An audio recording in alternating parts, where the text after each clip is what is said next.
All right, welcome everybody to an expert interview. It is Monday and we are kicking it off big this week right before the holidays. So, is your workplace safe? Do you have a sustainable culture of safety? We're on a mission to create safer cultures that keep and attract top performers. How does influence relate to safety, leadership, employee, and customer engagement? How to navigate change management and create a culture of safety today on Dave Cooper Live. Please welcome, in just a few moments, our guest, Garrison Wynn, an internationally known keynote speaker, author, and consultant. He is the CEO and founder of Wynn Solutions, specializing in how people and organizations can be more influential.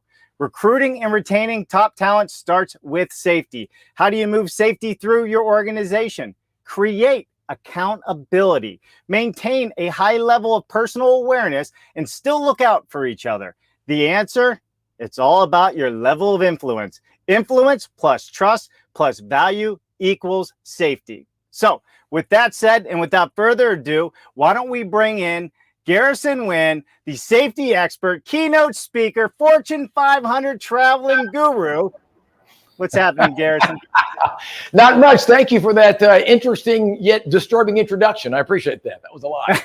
I don't think it was disturbing. You're up there with like the most interesting man in the world. I might have to send you a Dos Equis. Thank you. I appreciate that. We appreciate it as well. All right. Well, listen, Garrison, we appreciate you taking time out of your busy schedule. I know you're traveling the planet with all your keynotes and consulting and speaking. But right now we're in the social media world. We are live on LinkedIn, YouTube, Facebook, Twitch, and Twitter. So get your tweets on if you're not out there tweeting, and go find Garrison Wynn, because if you're not following him, you're wrong. You better get out there and you better follow Garrison. You're going to learn a whole ton. And you're going to be entertained at the same time, because not only is Garrison a keynote speaker and a safety expert and an influencer in the space, he was a comedian as well. So we like to have fun, and this is going to be a lot of fun on this show. So Garrison, I ask everybody before we get started, we want to know everything about you from the moment you were born to this very moment in time. Do not leave out any of the good stuff from the hospital, because we will find out. But you only have 2 minutes to do it. The floor is yours. Okay, I was born in Georgia, and I moved to Florida and lived my life as best I could. I set a record in high school football for the most interceptions thrown in a game. I threw 6 interceptions in a game. So I did the best I could. Ended up going to college and ended up being a professional stand-up comedian. I worked with people like Ron White and Mitch Hedberg. I was just kind of the middle guy, you know. Did that for a while, ended up in corporate America, ended up in industrial space, ended up in the instrumentation business. And in 1990 was kind of blown up slightly in a chemical plant explosion, which I obviously survived, and went on to start my own business. And I've been doing that since 1995. I speak at conventions all over the world, and I focus on culture, especially safety culture, leadership, change management, and how to get people to do what you want them to do. What is it the most influential people do? And I do a lot of research and look at the research of others. So when I'm talking about stuff, it's based on what's actually working. What does the research show that's working? And we're looking at employee engagement surveys to see what people believe about their job, and how can we lead them better. So Garrison, it all starts with a passion. Was your passion, as far as going from being a comedian into a keynote public figure and speaker, based from that explosion? Like, how does this all translate? Where did the passion come from that you went from a comedian to a corporate guy? Well, I became a comedian because I literally lacked other skills. I just had nothing. I just was not good at anything, and that was just not good. So I did that for lack of other skills, and ended up in corporate America. Went back out, did comedy again too, and then ended up in the industrial space, and ended up working with environmental safety products and all that, and industrial instrumentation. And then just happened to visit a chemical plant one day as a vendor, and it was the largest chemical plant explosion in the history of Texas. So had some fatalities, but I survived. Yeah. Sure. And then your background on safety and all this, where does it come from? Where do you get all this knowledge that you share all over the world? Well, 2 things. My background in education is in psychology, but over time we studied something. We started to study what Gallup was doing with employee engagement, and I saw a direct connection between engaged employees and safety. And when you saw engagement with a company, with their employees said they were engaged with the job, they had the best safety records. So at the 2002 convention for Chevron in Salt Lake City, I introduced the idea of employee engagement directly being connected to safety and safety culture. Now, back then, the audience stared at me like monkeys at a magic show. But as time has gone by, that seems to be the thing. So now most organizations have as a foundation of safety employee engagement. Engaged employees are more aware and look out for each other and are more likely to buy into the safety program. Right. And when we look at our space, especially in the construction industry and manufacturing, we have a lot of older employees, people that are getting to that retirement age. We have less younger employees coming in. And how do we get these older employees to buy in to help with the newer employees that are coming in and get that culture of influence going? Because one of the things that I heard when we met at BCMC, with the SBCA, is that, you know, the mind shift that some people have to do to actually do the right thing in this space is not the easiest thing. And you have to approach it differently. Well, it's a good point, a good question. The reason that people don't want to change is nobody wants to be a senior beginner. Nobody wants to wake up and realize what they used to know is no longer valid. So they'll shoot holes in the new way and they'll cling to the old way because it makes them smart. I mean, imagine you being told, you've been with the company for 20 years. They go, Bill, everything you've learned in the last 20 years is, what's the word I'm looking for? Irrelevant. But don't worry, because on Monday, 19-year-old Tyler is going to train you. Yeah. So you've now lost the will to live. Nobody wants that. So that's not working. And we have to realize that we can't tell people that their ideas are invalid and expect them to accept what we have to offer. So I like to take a look at two safety meetings. Here's the one that never works, which is, hey, the new program's new because it's new. The old program was bad. So the new program is good. Please do it.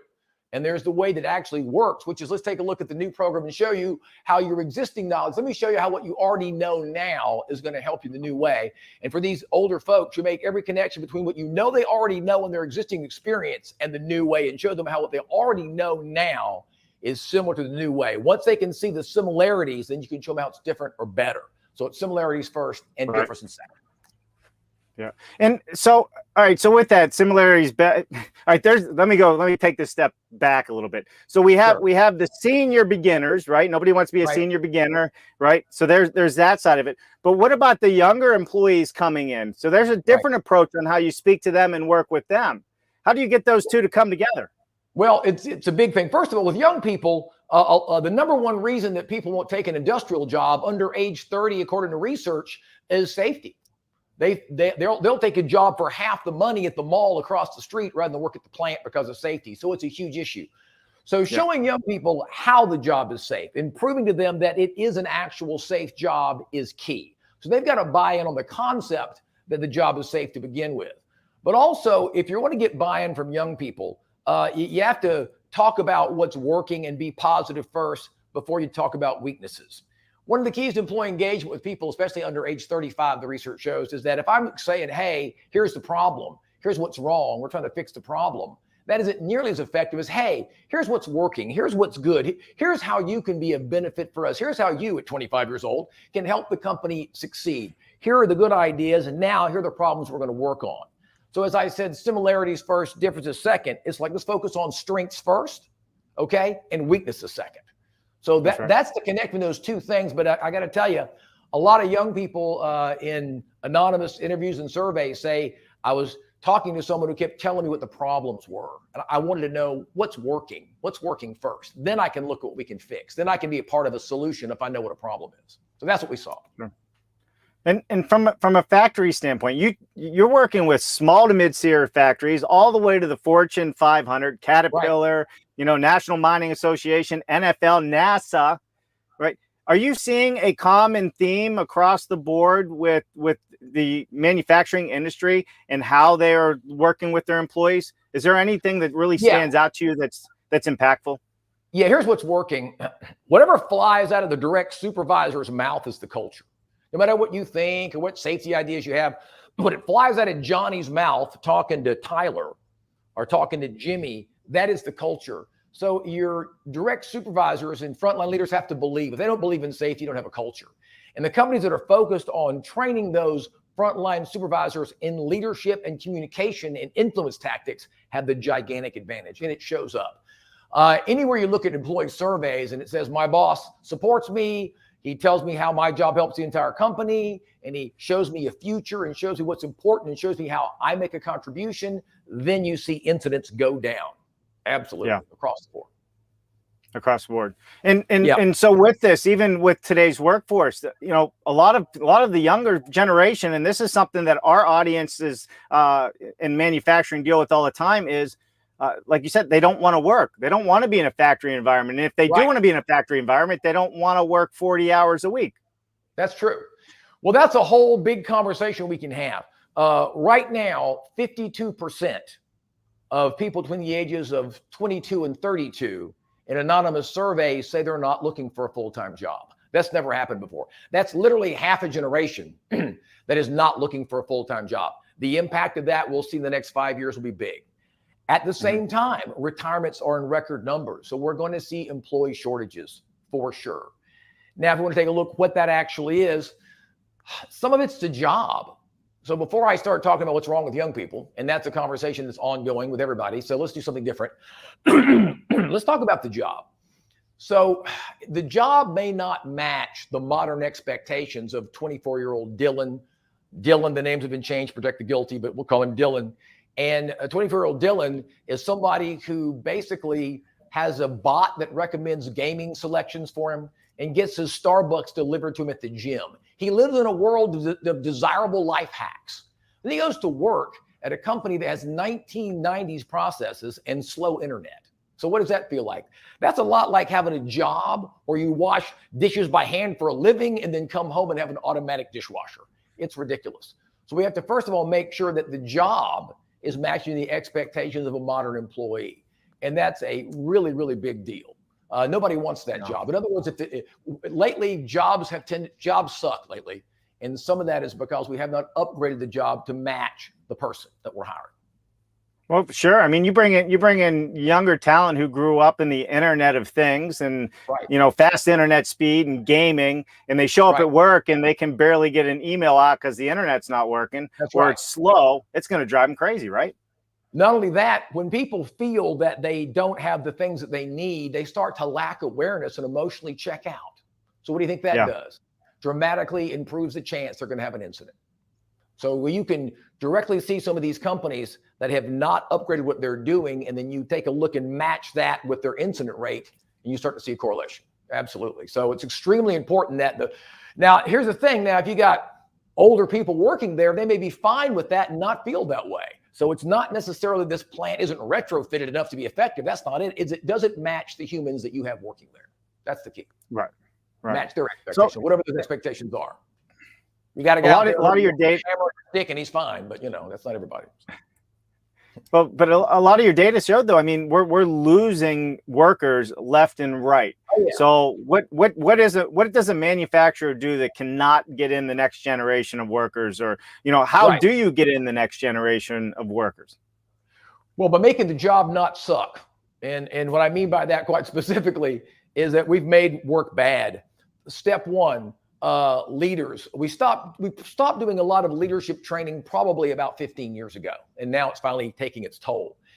We started to select leaders because, Jimmy's been here for 15 years at a non-leadership job. Wow, that means he's qualified for a leadership job. No, not a bit. He's terrible. But we thought he's been here long enough, he should be a leader. The only way we can pay him more money is to make him a leader. So we have people who shouldn't lead anybody leading a team of 300 people. Number one. So we have to select our leaders based on leadership ability, not just tenure, for sure. And you can test for that. There's aptitude tests for that. There's all kinds of programs for that. The second thing is, and this is really, really important, is that the style of leadership, critiquing and telling people that they're not very good at what they do, or yelling and screaming, those days are over. That's never worked. If General Patton works for your company now, he'd be fired. Hell, he was fired in the 40s. They did fire him.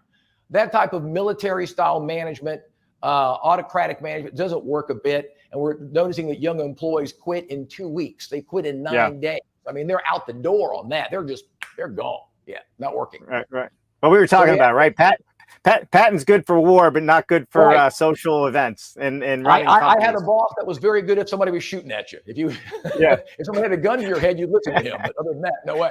Right. The other thing I was going to say is that we have to realize that there's an old saying that's been around forever. And that is, as a leader, people don't have to really like me. They just have to respect me.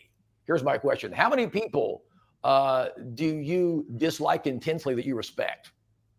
The answer is 0. Right. So that, I don't know where that came from, if it was ever true or not, but the people who believe that they don't have to have a likable leadership style don't have a lot of influence. So yeah, absolutely. Right.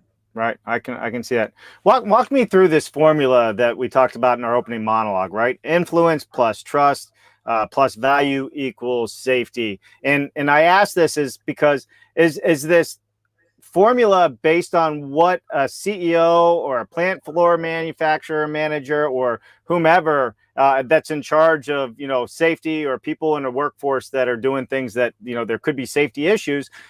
Where do they start? How do they walk through the formula? And how do they know they even have a problem? Right. Well, 2 things. Our information comes a lot from obviously talking to people in manufacturing, construction, especially, but also by looking at employee surveys and seeing you've got 14 plant locations or 25 or 30 plant locations and looking at the difference in the safety record when it appears to be no other difference. Like, what's the difference? So that's where the information is coming from. Influence means, can you clearly explain value? Are you good at talking to people? Do people feel valuable? Are you making them feel valuable? Or do you have compassion? If you have compassion and competence, people will trust you. So to be influential, you have to have 2 things: compassion, that you care, and competence, that you can do your job. Once you get that, then you establish some trust. And then it's about value. The number 1 thing that all humans value is feeling valuable. And that's not a feel-good story or my opinion or a theory. That's the accumulative results of 7 years of Gallup surveys in 46 countries and 27 languages. What we actually know about people. To make people feel valuable, they'll value you and what you want. When you have those in place, then you can set yourself up for a safe environment. People are open. When people feel valued, they're much more likely to listen to you, believe in what you have to say, but more importantly, they're more likely to look out for each other. Now, Sigmund Freud said it a long time ago, and every research shows it, that when people feel valued by the supervisor, those employees have a tendency to value each other. It spreads. It's part of a culture. Yeah. Sustainable safety is created by culture. Well, and so here's the thing, and why this is so valuable to not only see you speaking at, our industry events such as BCMC, but also, coming on this show, because we're traveling the country on our Build It Better Roadshow. We're going to all these manufacturing facilities, and they all have the same key issues. And that's employees, that's retention, that's bringing in fresh blood. That's how do we get to the next level? How do we add automation? All of these things, right? And to me, the future of all of that and all of this with the manufacturing is being able to bring in and retain these younger employees and taking their information and implementing some of their ideas into our business. Because correct me if I'm wrong. Like if I'm a factory owner at 51 years old and I want to go to the next level, hiring somebody young that has grown up with technology in their hands and really gets AR, VR, BIM, all these different things, probably has some knowledge that I do not understand or have and can help us get there. And one of your big key points is you need to ask them their opinion. Is that accurate? Absolutely. It's a huge point. When people can see their input in your solutions, you've got massive buy-in. And when you're asking people what their opinions are, what's interesting is we were looking at, how that really actually works. Well, you bring people on, you say, okay, here's what we're doing. What's your input? What do you think? And once they have a voice, they have a tendency to actually not only have buy-in, but they do a better job. Their performance goes up. Their level of awareness goes up. They collaborate better with people. If you give me a voice, then I feel like I can collaborate. But I'm also, when you give me a voice, I'm more likely to listen. People who believe they have a voice are more likely to listen. If you see people out there in the world or on TV or whatever, and you just see them just spouting this passionate, upset, hate, or whatever it is, those people feel they're not heard. That's why they talk like that.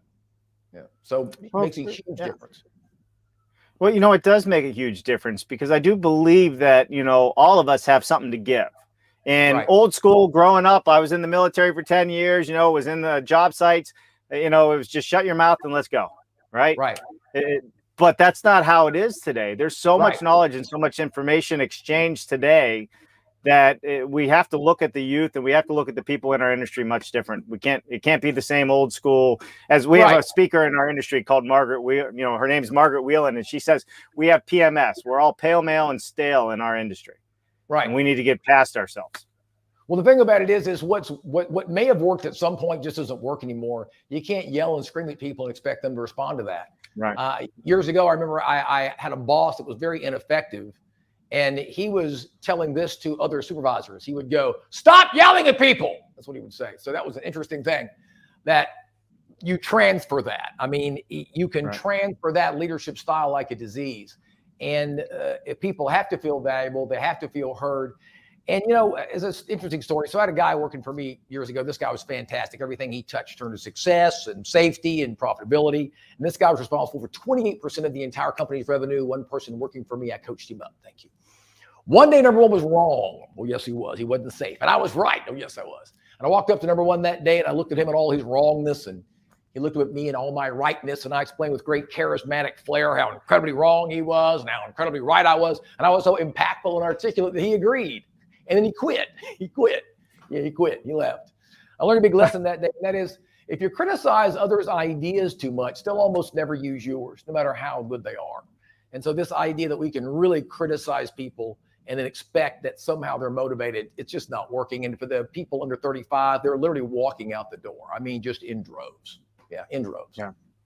In big droves. And we'll get into some of the data here near the end of the show. But so walk me through, how do you go about creating accountability in your workforce? Like, where does one start? You got a factory, 500 employees or thousands, whatever the case is. And you wake up one day and you say, we got to change our culture. We got to have more accountability, but we need to do it in a way that everybody gets along and has fun and they enjoy work. I mean, that just doesn't happen overnight. Where do you start? Right. Well, with an individual leadership style. So here's what you teach your supervisors. Here's the old way. Ready? You guys are my team. Last week sucked, and you sucked. You sucked. It was bad. It was terrible. You caught an employee on fire. It's bad, Jim. So let's go around the room and talk about why we suck so much. We'll start with you. That's never worked, and that's what's happening. So here's what does work. Everybody gather around.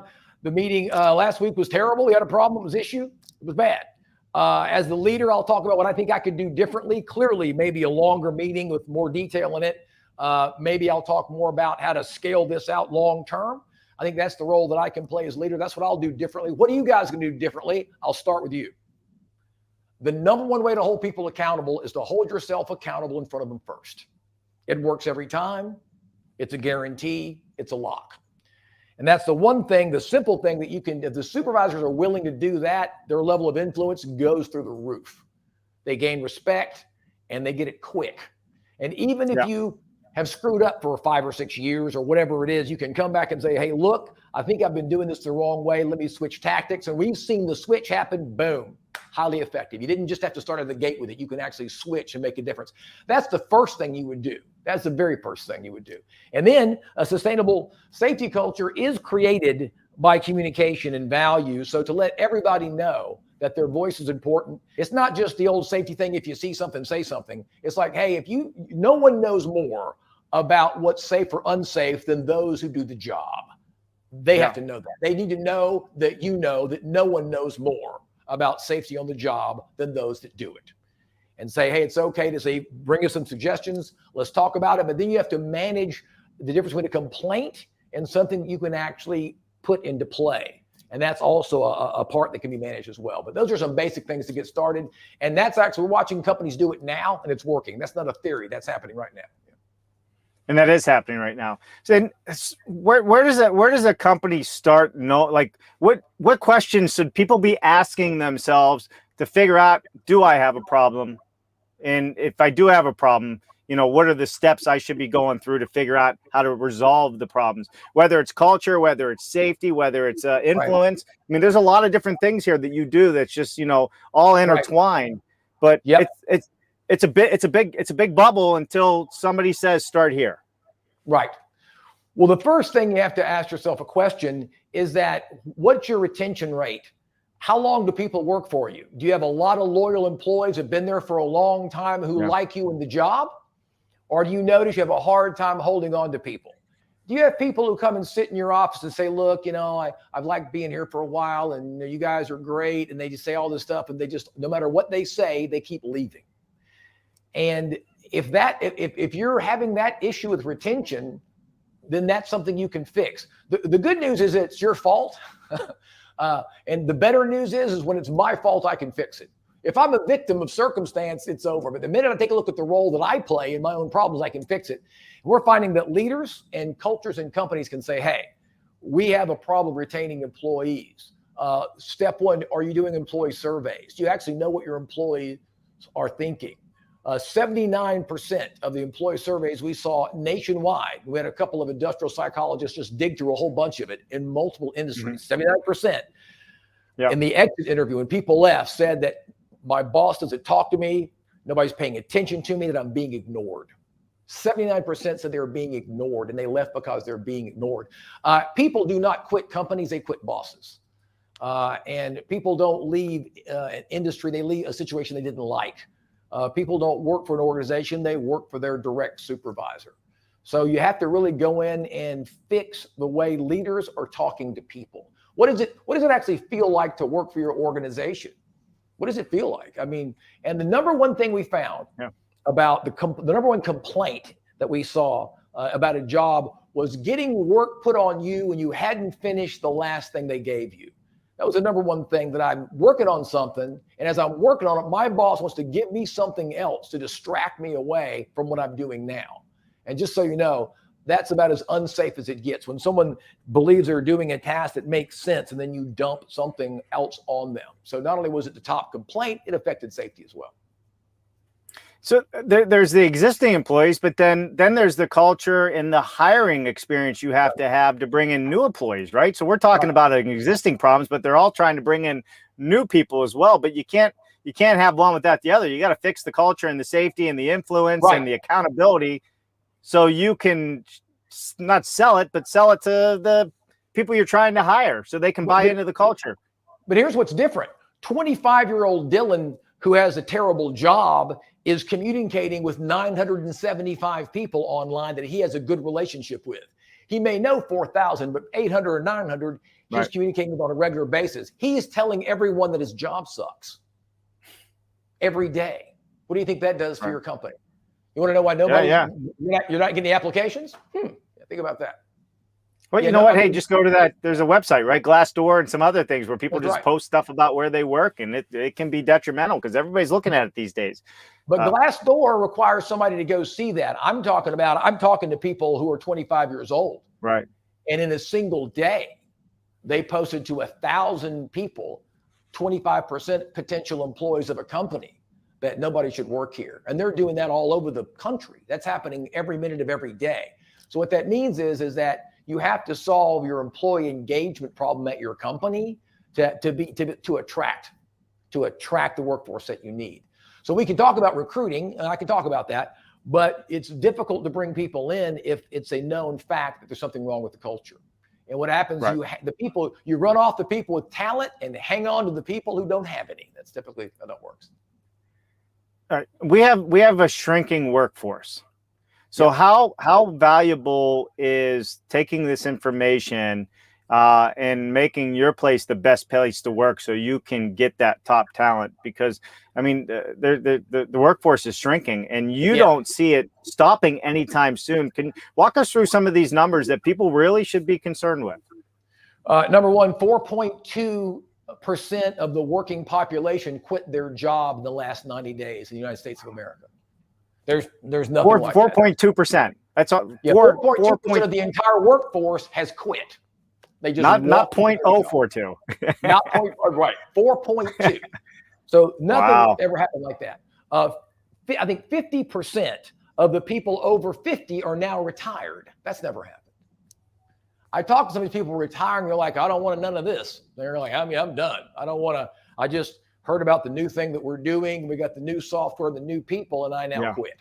I'm not going to do that. So those are some scary, scary numbers. But what really concerns me the most is when you start interviewing people about what they want to do. And again, I said earlier, half the workforce that's unemployed that are young are not looking for a full-time job. They're looking for a part-time job, or they're looking for a job that they can do from home. What they don't want to do is go work for construction or go work in a manufacturing facility. That is the concern that I have. And we're going to end up with some pretty slim pickings. So a couple of things. Number one, fix your culture and fix it now. And I mean now. I mean tomorrow. You've got some supervisors out there that are probably poisonous. You probably might need to get rid of. But get out there and let's get those direct supervisors trained with influence communication tactics. I don't care if the guy's been there for 25 years. If you've been running people off for 25 years, that's not good. So fix that. The second thing is in recruiting. If you're going to recruit people, stop asking for experience you don't need. If you're under age 30, you're very literal. And so if you say you want 4 years experience, Dylan with 3 years experience is not going to send you a resume.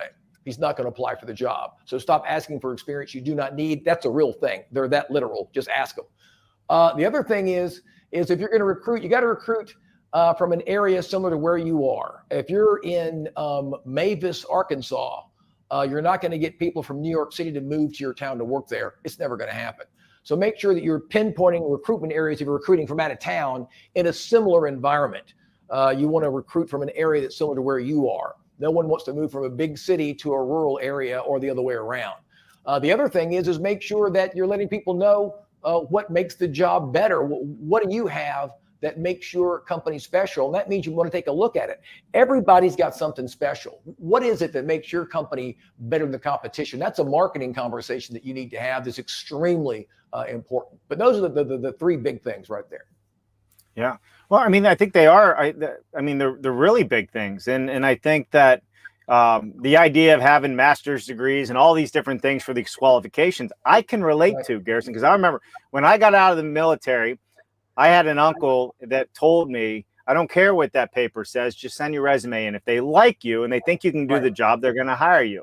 And I ended up getting a job at Johnson & Johnson, a master's degree job, training orthopedic spine surgeon, spinal implant techniques. Right. So, but that's kind of what you're saying. The youth today won't take that chance. They'll say, oh, well, I'm disqualified. Literally, they literally, I mean, and I talked to a company and they said, we don't understand. We're not getting anything. I said, well, you're asking 24-year-olds for 5 years experience. Yeah. What does that mean? I mean, they don't have any experience, or ask for 1 or 2, or just say no experience. Look at the job. What does it take to do that job? Figure that part out and ask for that. Right. You know, not just some idea that you have, they have to have experience. And also, if you're looking for experience, you might want to market to older people. A lot of people are marketing to these young groups of people and asking for a bunch of experience. It's like there's like a math problem there. It doesn't work out. Yeah. I'm looking at the comments. We got a couple overseas people, and I'm going to flash this up, not only because I like them. It says, hello from across the pond, Dave and Jen and Garrison, as well as I'll get to Henry in a second too. But one of the things that's very powerful in Europe is the shared work schedule. Oh, absolutely. A shared work schedule. How valuable would that be for the United States manufacturing employers to put together shared work schedules to bring people in? And for those of you overseas, you know, feel free to tick in on this one. Well, it's happening right now and it's working. It turns out a lot of jobs actually require traits not commonly found in the same person. So we're finding that these two people actually do a better job than any one person. So we're seeing this shared job thing as a real thing that's happening. It's working, and you can actually take a look at the job, look at the parts of that job that have to be done, analyze the job, and match the people to that. Lately, in the last 10 years, we have a tendency to hire people and try to fit them into a job. Let's take a look at the job. What does it take to get this job actually done? What does that require? And then find the people that we feel have those traits. And again, it's real common for someone not to have all the traits required to do a great job well. Two people do it better. We're seeing it happen right now. So thank you for the across the pond comment. So I'll be over this. Well, here's one from France. Let me pull this one up here real quick. I'll read it out. The old accountability versus responsibility conundrum. It tends to come down to how an individual assesses risks to themselves, and undoubtedly raising an individual's perception of their self-worth via the culture is an effective and measurable way to manage the situation. Absolutely. Absolutely. You could not be more true than that. That is absolutely the thing. Thank you so much for Henry. A big deal. It's a very, very big deal. Absolutely. 100%. Yeah, For sure, for sure. Well, I know both these guys are big into the manufacturing space, so it's great to hear when they tune in and give us their information. Andrew says, age is just a number. Experience and knowledge of any industry is acceptable, as well as all learn something new every day. So absolutely appreciate both of you chiming in there. Go ahead, Garrison. You're going to say something. Well, I was going to say that you need diversity. If everybody in your team looks just like you, it's a crappy team. No offense against you. But if everybody in your team looks just like you, crappy team. You have to have younger people with different experiences, different life experience, different ethnicities, all that. We see that diverse teams are about 40% more productive and about 300% more creative. That stat's from about 20 years ago. And then I think Harvard Review did it 5 years ago, came out with the same thing. So, sure. Teams that a team full of quarterbacks is not a good football team. All linemen, safety and culture is a team sport, and we have to play different roles, and that's what makes a team great. As simple as that is. Yeah. And what is your thoughts on paid training or apprenticeship programs?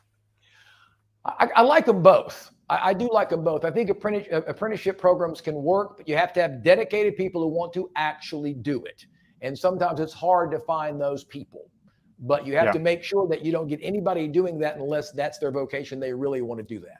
As far as paid training is concerned, I really think that we've got to bring back what looks like basic leadership training to me. You know, sometimes we forget the basics and then wonder why the specifics don't work.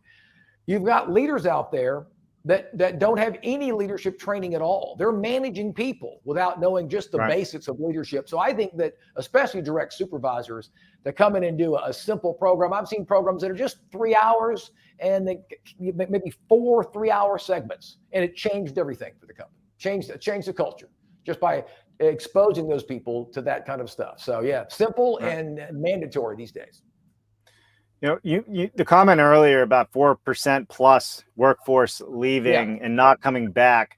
I believe we also talked about daycares for kids that have closed. 17%, I think was the number.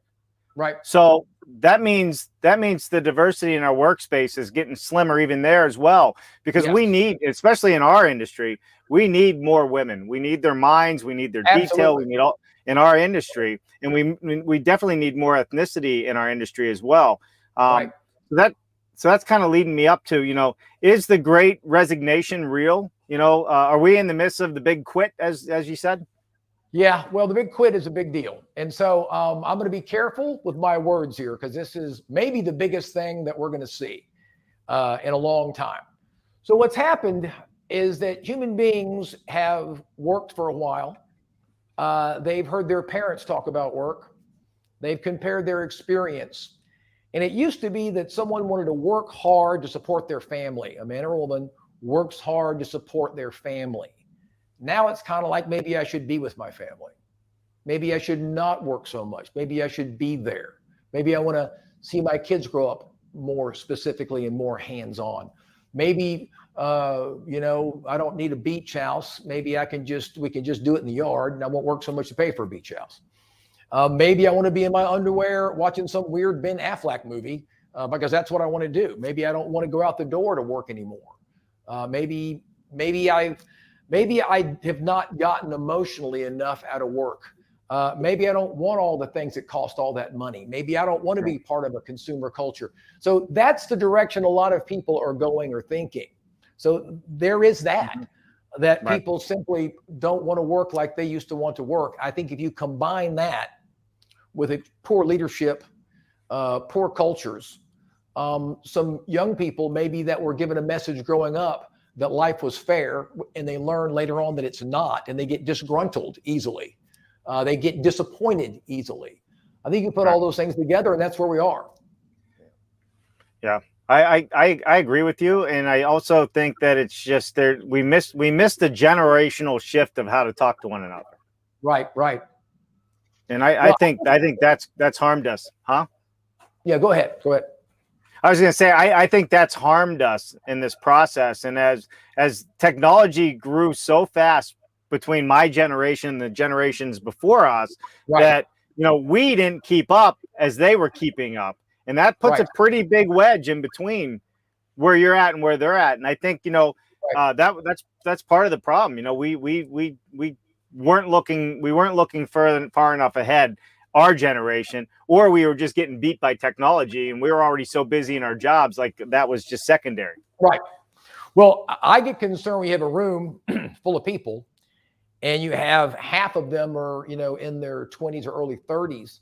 Yeah. And these guys have been there for, in their 50s and 60s, and they're explaining something, and you ask if they have any questions, and there are no questions from the young people. Do you know why there are no questions? They don't really believe in your experience. They think your experience is what happened to you and it's irrelevant, and you're just talking your experience to me, and it doesn't really fit with what they think the world is. And sometimes we have to help people to develop their own brilliance rather than just giving them ours. Are we willing to help people develop? How can we help you learn what you want to learn? How can we help you be who you want to be?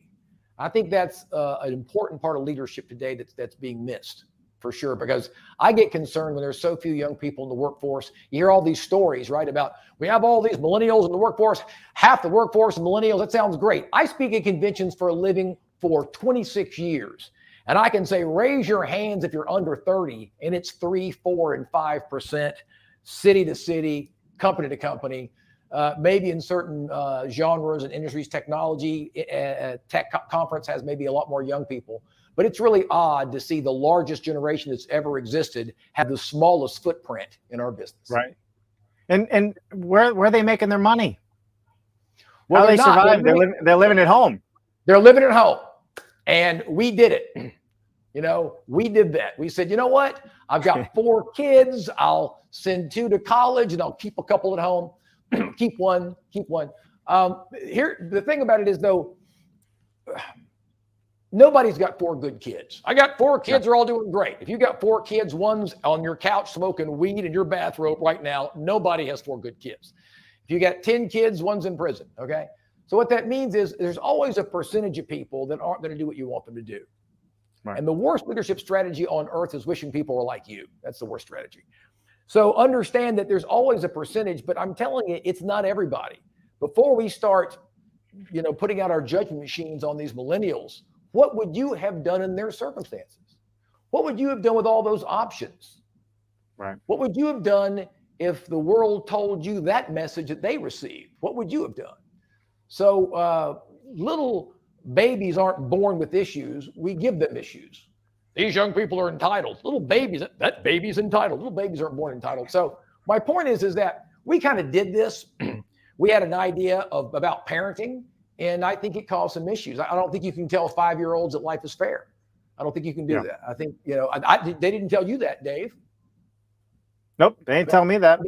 Yeah, no, me either. So I think we did it and we have to fix it, but it's important to understand we have to fix it now, because I'm looking at the stats and the research and talking about 5 years down the road, we may have a situation where we can't operate because we don't have the people to do it. Yeah. And that's real. Yeah. That is a real thing. And what do you see happening? You see businesses closing, you see more robotics. What's happening then? Well, you're going to see safety, first of all, take a big dive. In the last 300 days, incidents are up everywhere. We think a lot of it's stress. If I'm a skeleton crew, I'm stressed out. If I don't have enough people to do the job, I've got a level of stress. So stress equals a safety issue. So that's the first thing. And the other thing is that I am concerned there's some manufacturing organizations I'm talking to that they're not going to have the people to actually make products. They're going to have to scale down. They can offer more money, but they'll have to scale back and have fewer employees to pay that money. A lot of people want to say, hey, they should just pay more money. Well, not everybody has that kind of profitability. So there's some things that don't have that kind of profitability. Once you pay more money, you've got to do something. You have to change something in what you do. So maybe scaling down, you're going to see a lot of mergers, a lot of takeovers, but a lot of people under 35 years old aren't buying certain goods. And remember this, right now, it's about 8-1 in driver's ed in high school. Girls and boys, the boys don't want to drive cars. Boys aren't getting their driver's license. What do you think that does to the automobile business in 10 years? Why don't boys want to drive cars? What are they doing? They want to be on their phones. They want to play video games. It's a whole other show about boys. Holy mackerel. Different show. What we did to boys is a different show, Dave. But the girls are out there. The girls are getting hired. They're driving a car. They're doing it. And those out there who are listening to me, you probably know some very trepidatious young men out there who are not trying so hard. So, and that's another thing we have to fix. But that's another show, Dave. Right. I don't even know if you fix it. I think it's about the generation after them. Well, and the good news is they looks pretty good. Yeah, 10-year-olds are pretty scary, but they're good. Yeah, your 10-year-old is doing well. So yeah, they're pretty. I love it. Fourth graders are scary, but they're focused. Yeah. Well, there you have it, everybody. Garrison Wynn. If you don't know Garrison, you do now. If you're not following Garrison, you need to follow him on your social media. And if you need some help, and I'm going to let Garrison wrap this up and give us his ending comments. But Garrison, you're an amazing speaker. You have a wealth of information. And I think what people have to understand, because you're speaking and traveling the world and you're going to all these different companies and speaking with them and all of their team members, employees, whatever you call them, you are gathering data that nobody else gets to see across the board. Like you said, how many 30-year-olds are in the crowd at these big, corporations and manufacturing. So Garrison, what didn't we touch on today that you would like to leave us with? Well, two things. One, you said, I actually am able to get my hands on a lot of employee surveys for large companies around the world, and I can compare the data and see trends. And that's very helpful. And thank you very much to all the companies that have given me that information out there. I really appreciate it. We're very fortunate to have that. The other thing is this, you can't lead by example if you're a bad example. My shop teacher in high school had 3 fingers. He knew what to do. He just wasn't that good at it, So we're talking about, everybody, we're talking about, pick up your saw. We're talking about saw safety. I'm not touching that damn thing with my finger. The definition of leadership is someone following someone because they want to and not because they have to. That would be leadership. We need to do the things that it takes to get people to value what we have to offer. And they're going to value us if we value them. I can't say it enough. The number one thing that people value is feeling valuable.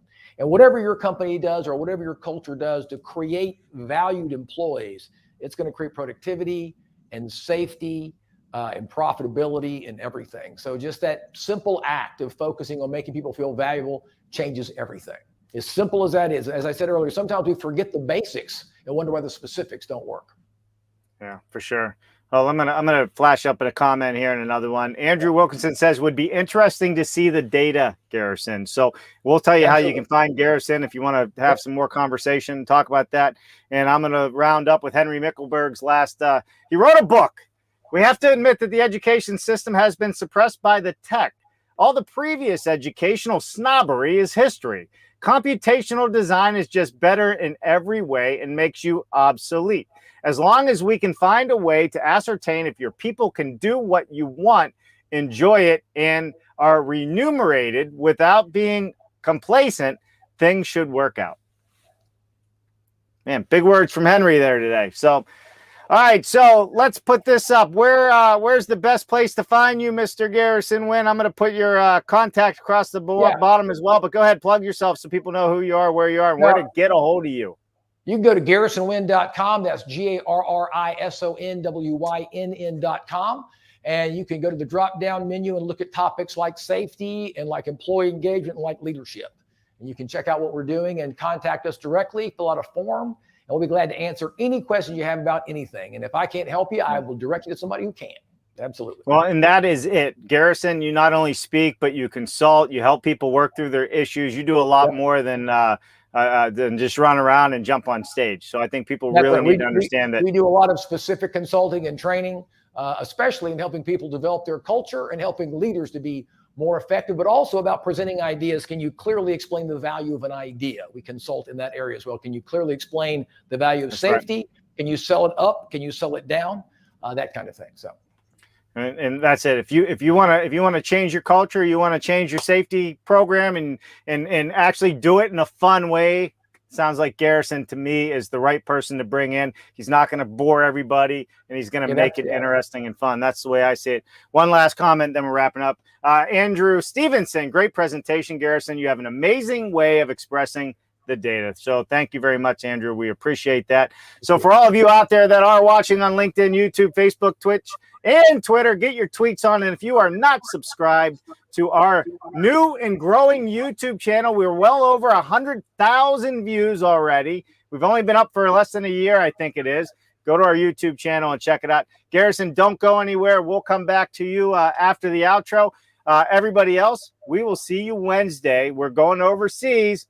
FortiPro modular, commercial modular builders are coming on the show. They just won an award, and they want to announce it right here on Dave Cooper Live. So you definitely want to check it out. Garrison, thank you so much. Don't go anywhere. I'll come back to you after the outro. And everybody else out there, enjoy your Monday. Have a great week, and we will see you Wednesday. Bye now.